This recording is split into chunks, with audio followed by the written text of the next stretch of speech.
Once again, your neighborhood blue coal dealer brings you the thrilling adventures of the Shadow, the hard and relentless fight of one man against the forces of evil. These dramatizations are designed to demonstrate forcefully to old and young alike that crime does not pay. As you probably know, reliable sources forecast that all home heating fuels will be scarce this winter. If you heat with coal, you're lucky. You can store coal. But get your order in early. Ask your blue coal dealer to schedule your delivery as soon as he can. And make sure that you order the right size of coal for your furnace. If you're not sure what it should be, ask him. Your blue coal dealer will be glad to inspect your heating plant and may be able to make other recommendations, too, that will help you to get more heat and to burn less fuel. First thing tomorrow, call the nearest blue coal dealer and ask him to schedule an early delivery of your blue coal.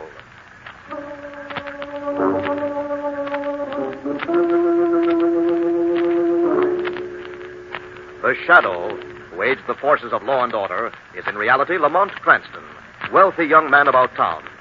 Years ago in the Orient, Cranston learned a strange and mysterious secret, the hypnotic power to cloud men's minds so they cannot see him. Cranston's friend and companion, the lovely Margot Lane, is the only person who knows to whom the voice of the invisible Shadow belongs. Today's drama, Death Has 8 Arms.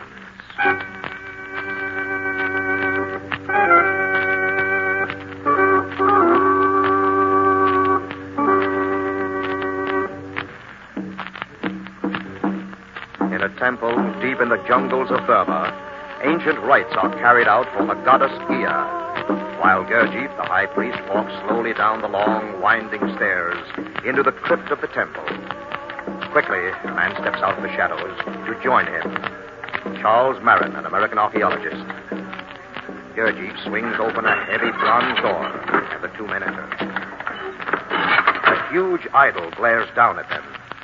Ea, goddess of wrath, made of gold and jade with diamonds gleaming for her eyes, and her 8 arms stretched about her like the claws of a giant crab. Charles Marin gasps at the sight. Oh, you're not afraid, Mr. Marin. A bold American must not be frightened by a lifeless idol. Where's the paper hidden, Gurdjieff? Behind the collar of beads that hang from Gaya's neck. A few steps, and it is yours. A fortune worth millions. Well, Mr. Marin? Now, you're going to get that paper for me. A gun? Yes. I've paid you $10,000 to bring me down here. Now, you're going to risk your life getting that paper. But I am a high priest. Gaya would never forgive me. You can take your chance on that. I'll wind up dead on this floor. The choice is yours. All right. Hear me, Gaya. It is I, Gurdjieff, your high priest. Do not harm me. Hurry up, the paper. I have it. Now, let's see. Yes, the map, all right. A piece of paper worth... Gurdjieff, look out, the arm! Oh, me, Mr. Lara, put the paper first. No, it's mine now. You fool, you will be next. Gaya will follow wherever you go. Run! Run!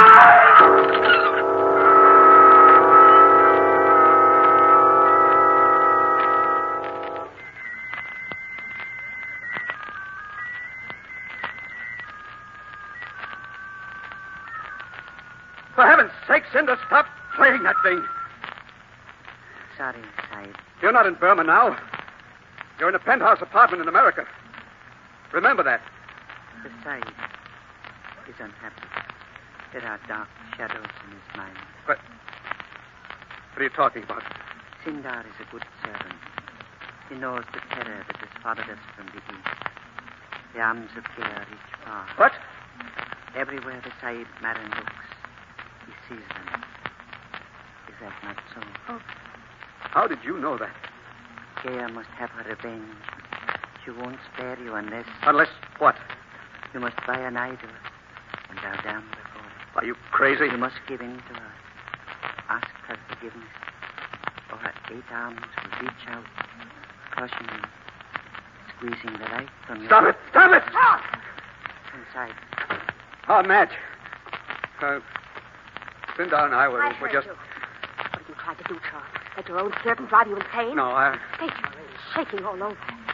Tyndall, go back to your quarters and say that to your call. Yeah. Yes, inside. Remember what I told you, Side. It is the only way. What did he mean by that, Charles? Oh, nothing. He just...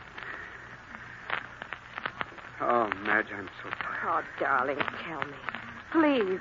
What dreadful thing happened in that temple back in Burma? I can't tell you, Madge. You said once you stole something, a piece of paper. What did you do? Don't ask me questions, please. Darling, I Please. only want to help you. You must get rid of these obsessions about an 8-armed goddess. I can't. At night, I can feel her arms about my throat. It's horrible. I've got to do something about this nightmare. I've got to before it drives me crazy.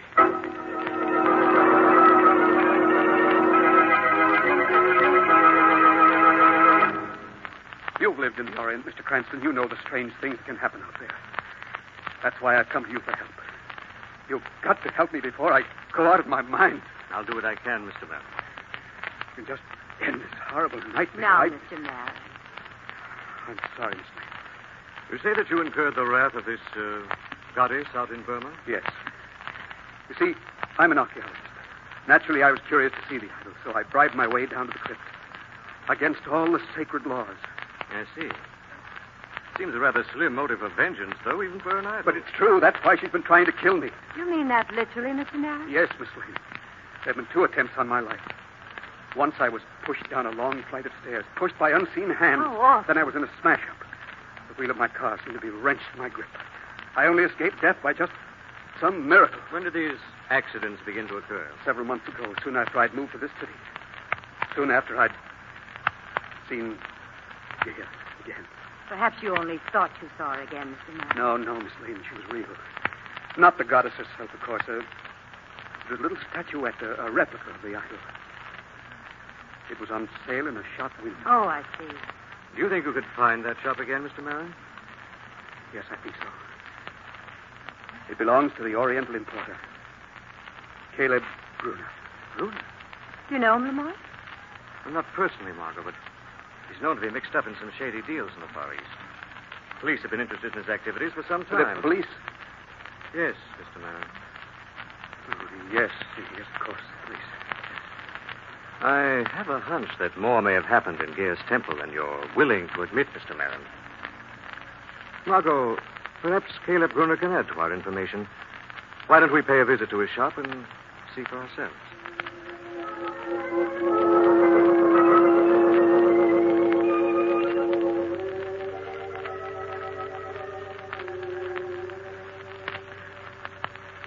There you see her, Mr. Cranston. Gear the inscrutable. 8-armed deity of life and death. Ugly creature. I noticed you brought the statuette out of the back of your shop to show us. Correct, sir. Gear loves the darkness. Yet one day, not so long ago, you had it out on your window on public display. Did I? By a peculiar coincidence, Charles Marin happened to choose that day to stroll by. Charles, The archaeologist. It's useless to pretend you never heard of him, Brunner. I had no such intention, sir. Perhaps you could tell us about the trouble he got into at Gear's temple in Burma. You mean the death of Gurdjieff, the high priest? So that was it. You're interrupting Mr. Brunner. I'm sorry. Not at all, sir. That terminates my knowledge of the affair. I'm not familiar with the details. That seems strange. Why? Because according to the police who kept a close watch on your movements while you were out of the country, Brunner, you were in Burma at the time. A business trip. In fact, you were in the vicinity of Gear's temple. Well, you see... What was that for, Brunner? An accident, sir. My hand slipped. You rang for me, sir. What's the matter, Miss Lane? That man in the turban, he sprang up out of nowhere. Babu, my Burmese assistant. He learned the trick of silent movement in the East. But don't be afraid. He's harmless. He doesn't look it with that stiletto in his hands. An antique. He was polishing it up for a customer. Oh? Throat or spine? I do not care for such jokes, Mr. Cranston. So, you know my name, Babu. You must have been listening. And I will not stand your insults. I will make you... Well, Babu? You are going to make me eat my words. I'm sorry, sir. The man's a weak-minded idiot, Mr. Cranston. I hope you will forgive his lapse. Now, off with you, Babu. Take the statue of Gaia into the back room. No. Don't touch it. Mr. Marin. Give me that statue. Why do you want it? Because it's the only way out for me now, Mr. Cranston. Sindar was right. Sindar? My native servant. He warned me I must humble myself before the idol. And now the time has come to take it. Don't anyone move. I know how to use this gun. Marin, listen to me. Too late, Mr. Cranston. I'll only listen to Gaia from now on. Baron! Come on, Margot. Too late. He left the motor running. Don't stop now. We're not going to chase him on foot. No, just around the corner. Did you see his eyes, Lamont? They were awful. He's too busy watching Gruner's. What? I have a hunch that Gruner expected Marin to come tonight. But how? Who could have told him? That's what I hope to find out when I go back to visit him as the Shadow.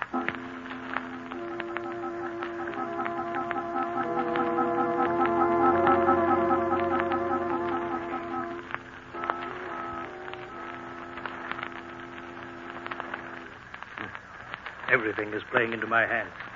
Cranston here when Marin came for the idol. Perfect alibi. Soon, very soon, the paper will be mine. What paper, Gruner? Who's there? Someone who moves even more silently than Babu, your assistant, Gruner. The Shadow. What do you want? What is this paper you're trying to get from Charles Marin? Well, that is to say... Out with it. It was stolen from the temple of the goddess Gaia. So, that's the crime Marin has on his conscience. That's why you've been trying to drive him mad, to squeeze his secret out of him. No, Shadow. Now, lie to me. You lured him to your shop months ago to reawaken terrors of Gaia in his mind? No, it was Sindar, Marin's servant, who brought him here. What? And Sindar drove him to my shop tonight to steal the idol. It's Sindar who's driving him mad. We'll soon find out about that. Cranston and Miss Lane are on their way to Marin's apartment now. Take my word for it, Shadow. I'll take your word for nothing, Gruner. But take my word. If you're mixed up in this plot, the Shadow will be back.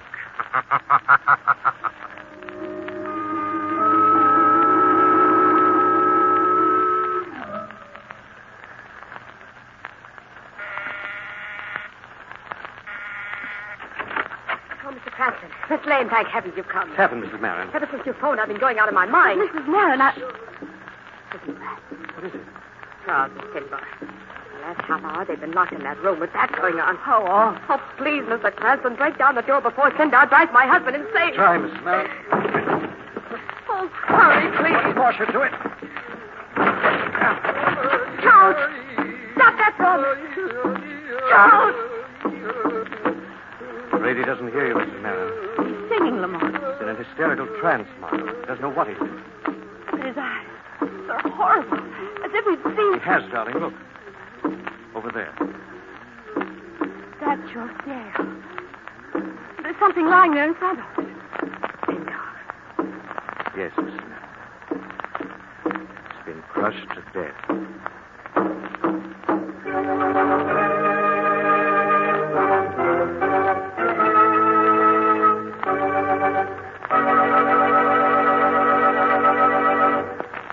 We'll return to the Shadow in just a moment. Friends, you're missing plenty if you don't have a blue coal temp master heat regulator on your coal furnace. You are missing the wonderful work-saving ease that automatic temperature control gives. You're missing the even, steady, helpful heat that could be yours. And you're missing the big savings of fuel that a temp master makes possible. Altogether, you're missing the carefree heating comfort you should have. But why wait any longer? Call the nearest blue coal dealer and ask him to demonstrate the new blue coal temp master. They are not expensive. There is no charge or obligation for the demonstration. The temp master is an entirely new kind of automatic heat regulator for coal furnaces. The electric eye thermostat upstairs keeps your home exactly at the temperature you set on the dial, eliminating all those trips to the basement to adjust dampers. Furnace controls are operated automatically as needed, and the electric eye thermostat actually shows you the exact position of those dampers. This winter, save coal, save trouble, and get much better, much more healthful heat with a Blue Coal Temp Master. Only Blue Coal dealers have that. Blue Coal dealers are listed in the classified section of your telephone book. Call the nearest Blue Coal dealer and ask him for a demonstration of the Temp Master tomorrow. And now, back to the Shadow.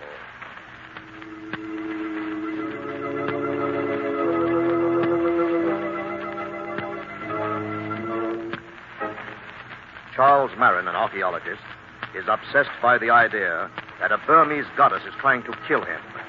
But when death finally strikes, it is Sindar, Marin's native servant, who dies. A few minutes later now, in Marin's apartment, Cranston is alone, puzzling over the savage murder, when Margot enters the room.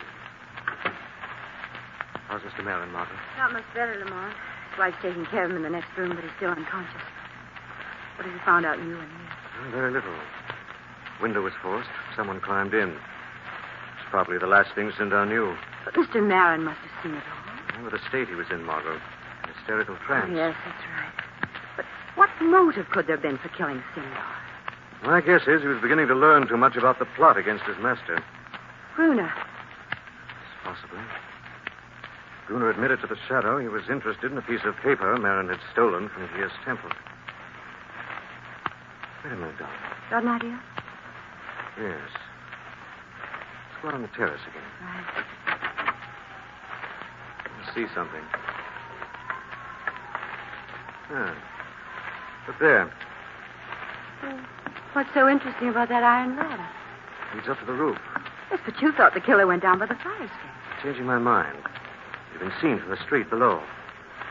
Anyway, it's worth investigating. Up we go, darling. Ooh, it's filthy. My hands are covered with soot. Good. It'll be thick on the roof. Perfect for footprints. Whatever it is must have gotten away by this time. I'll be hiding. Yeah, now. Careful now, darling. Oh, it's so strange up here. A prairie of roofs. See what my flashlight shows up. Mark, tracks. Yes.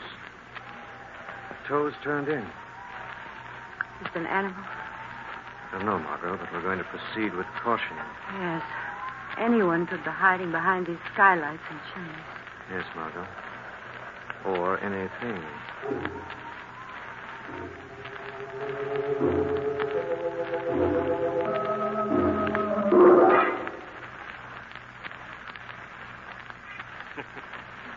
So our friend Cranston and his girl have gone traipsing over the rooftops of the city, Madge. Yes, Caleb. I made sure they were out of the way before phoning you. And I took a taxi right over. So that gives us time to talk. You did say you wanted to talk, Madge? Yes, I've something to tell you, Caleb. I found where the paper's hidden. Good, excellent. How did you manage it? I overheard Charles tell Sindar when they were locked in that room together. I was listening at the door. Clever girl. I always said you had talent. Well, I think a bottle of champagne is called for in celebration. Not right now, Caleb. Better yet, after you've told me. I'm not sure I'm going to tell you. What? I'm not at all satisfied, Caleb, with the money you're offering me. You never complained before? Before, I was carrying the main burden as Charles's wife. And now I'd be carrying the main risk as Charles's widow. I assure you, Madge, you needn't be afraid. Oh, I won't be. With an extra 25% out of your share, Caleb. I see. You're changing stakes rather late in the game, aren't you, my dear? That's apt to be dangerous. You wouldn't dare touch me. I know where the paper's hidden, and you don't. But aren't you forgetting something? What? Charles is still alive. In fact, he's regaining consciousness now. Since he seems in a mood for divulging his secret, I'm sure he'll make a confession to me. No, he won't say a word, Caleb. I'll see to that. Except you won't be here, Madge. What? When Charles wakes up, I'll be all alone. Caleb, what are you going to do? You'd worked it out so perfectly, Madge. You saw yourself a widow dressed in black. Now someone else will wear black for you. You evil conniving...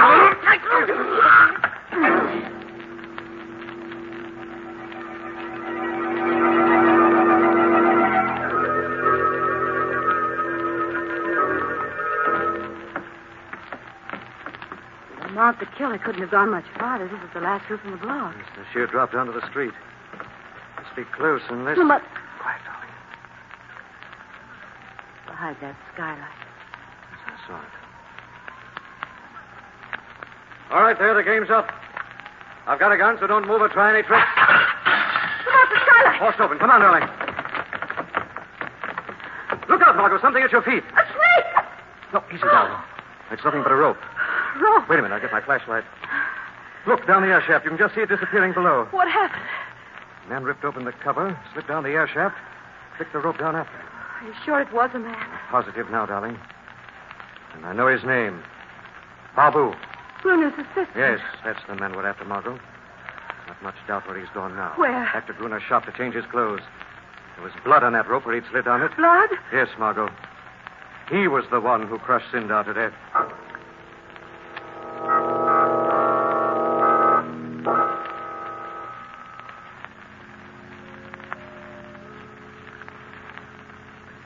I can't believe it, Mr. Gruner. I was unconscious, yes, but I wasn't out of my mind. I couldn't have killed my wife. There's her body, Mr. Marin. I found it when I came in. And Sindar, why should I want to kill my own servant? You're not to blame, sir. While you were unconscious, some evil power took over your body. That's a lie. You're behind this, Bruner. You murdered them both. You're trying to blame it on me. Indeed, sir. I'd be inclined to say Gea was the one who was responsible. Yeah. She was a long time driving you mad. And now she's succeeded. No. You'll never be rid of her. She'll come back over and over again, taking possession of your body, forcing you to kill as her insane mind directs. No, I couldn't stand that. And there's only one way to make your peace with her. You must give back the stolen paper. Anything. Excellent. Just so happens that I'm leaving for the East myself shortly.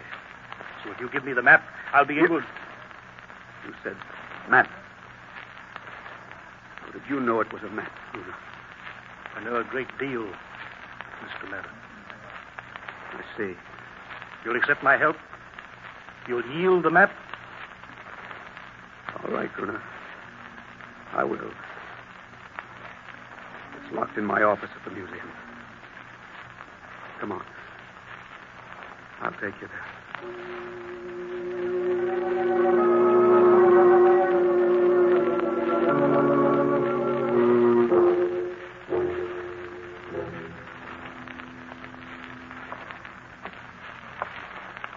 Afraid we're too late, Margot. Shop's empty. At least there's no doubt now what part Bruner had in this, after those letters we found from Mrs. Marin. Yes. Two of them were working together to pry out the secret of that paper from Marin. What about Babu? My hunch is he found out the hiding place before either of them. Probably from Marin himself when he went to kill Sindar. Now he's changed his clothes and gone treasure hunting. About the size of it. There's an envelope on the floor. Marin's personal station. Blood on it, too. Babu must have brought it back to Marin's apartment. Yes. Charles R. Marin, Archaeological Museum. The address. Yes? I don't understand. Hiding place of the paper. Babu brought this envelope with him because he was afraid those words might be too hard to remember. In his hurry, he dropped it. And he's gone there now. Yes. Marin and Bruner after him, I imagine. Margot, I want you to go immediately for Commissioner Weston and the police. And you? Marin brought me into this case to save his reason. Now it's up to the Shadow to save his life.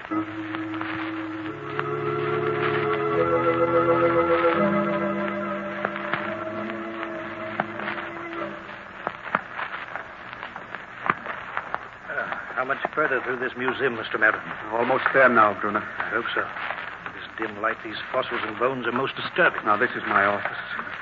The door's open. Broken open. What's happened?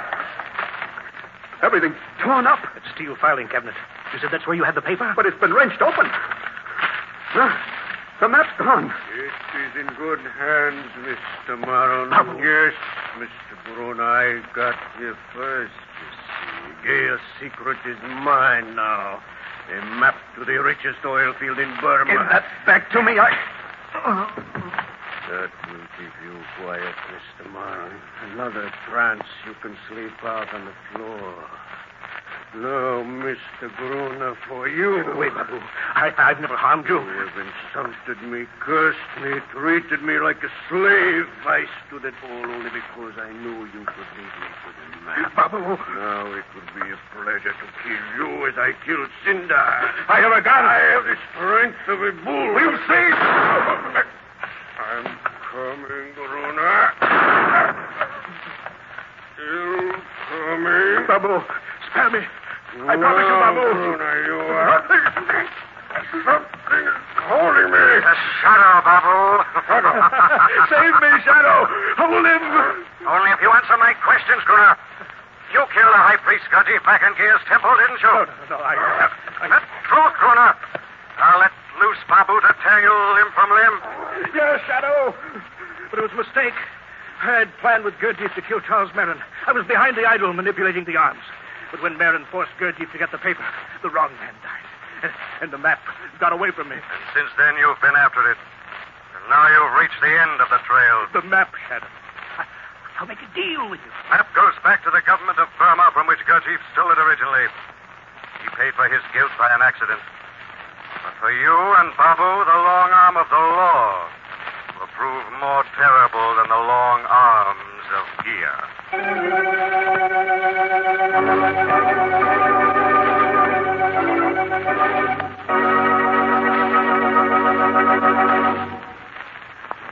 And now let me present Blue Coal's distinguished heating authority, John Bartlett. Thank you, Andre Baruch, and good evening, friends. Here's an important tip on economical home heating that will save you time, trouble, and fuel. If you tend your furnace fire the right way, you'll find that your fire will burn more slowly and evenly, and that you'll get more heat from the fuel you burn. When you add coal, do it like this.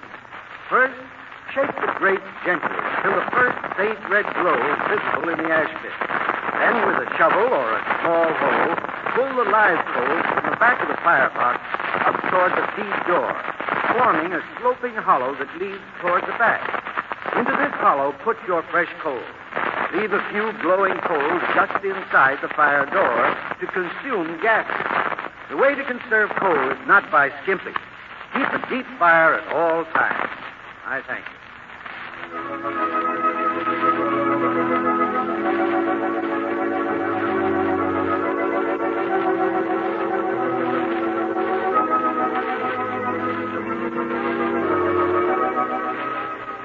This story is copyrighted by Street and Smith Publications, Incorporated. The characters, names, places, and plot are fictitious. Any similarity to persons living or dead is purely coincidental. Again next week, The Shadow will demonstrate that the weed of crime bears bitter fruit.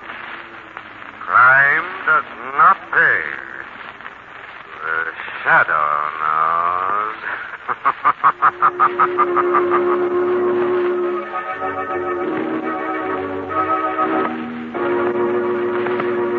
Next week, same time, same station, your friendly blue coal dealer brings you another strange and thrilling adventure, The Shadow's daring battle against the forces of evil. The Shadow is presented by the PL&W Coal Company, distributors of blue coal. The Mark Cranston is played by Beth Mollison. Margot by Grace Matthews. Your announcer is Andre Baruch. Remember, it's blue coal for finest heating service. It's blue coal for finest modern equipment. It's blue coal for the best home heat money can buy. This is a